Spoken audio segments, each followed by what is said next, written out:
अगली खबर पटना से है, जहां केंद्रीय मंत्री चिराग पासवान की माने तो उनका कहना है कि पासवान समाज के साथ अत्याचार बढ़ता जा रहा है, जिसे लेकर उन्होंने बिहार के सीएम नीतीश कुमार से बात कर चिंता जाहिर की। आपको बता दें, चिराग पासवान की माने तो सीएम ने इसे गंभीरता से लिया है। वहीं चिराग पासवान ने राज्य में बड़े आपराधिक घटनाओं पर चिंता जताते हुए कहा है कि चुनाव के समय राजनीतिक पार्टियों की ओर अशांति का माहौल भी बनाने की कोशिश की जा रही है।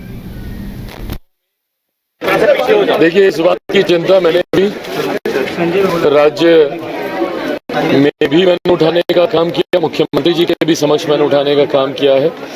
अगर टारगेट किलिंग इस तरीके से हो रही है और पासवानों को चिन्हित करके, क्योंकि हाल फिलहाल के दिनों में पासवानों के ऊपर अत्याचार की, प्रताड़ना की और हत्या की घटनाओं में वृद्धि हुई है, जो हम लोगों के लिए चिंता का विषय है।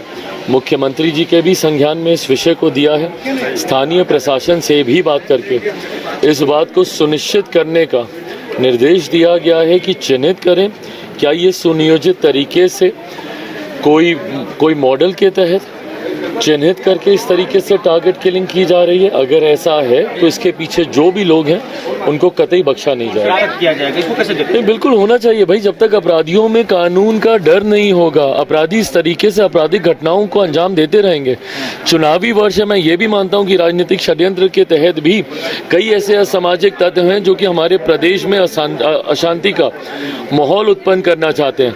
बट ऐसे में जो भी ऐसे लोग हैं, मेरी खुद भी मेरी स्थानीय प्रशासन से बात हुई है, प्रदेश में ही मेरी बातचीत हुई है, जो भी ऐसे लोग हैं उनको नहीं छोड़ा जाएगा और कड़े कदम उठाने की जरूरत पड़ी तो सरकार वो भी करेगी। देखिए, मैं जहां भी संभव है मैं खुद जाता भी हूं और मैं जाऊंगा भी।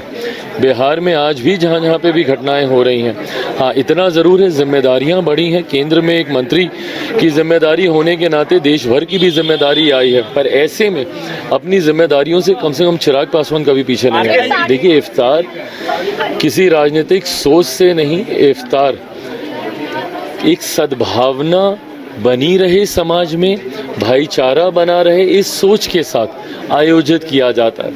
गंगा जमुनी तहजीब का परिचय देने के लिए इसको आयोजित किया जाता है। मेरे नेता, मेरे पिता आदरणीय रामविलास पासवान जी भी लंबे समय से आयोजित करते रहे, हम लोग भी करते रहे।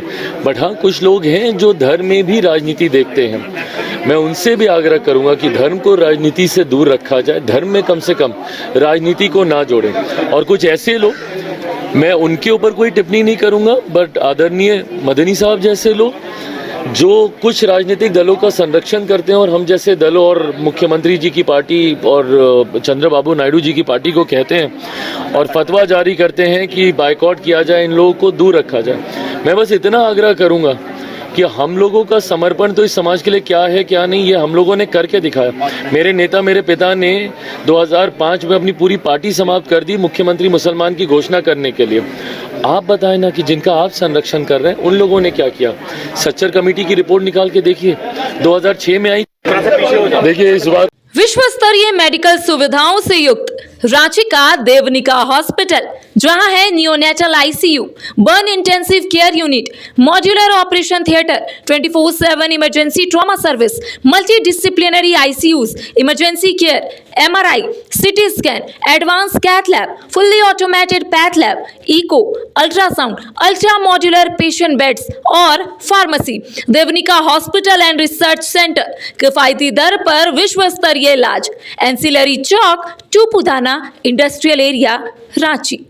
अगर आप देश के किसी भी कोने में रहते हैं, अगर आप पटना आना चाहते हैं और घर जैसे रहने और खाने का आनंद लेना चाहते हैं तो एक बार जरूर आए होटल डायमंटन। संपर्क करें 9572759746, 9031859981, 0612400158 एड्रेस अपोजिट विद्या संस्कार स्कूल, रंजन पथ, गोला रोड, बेली रोड, पटना 801503।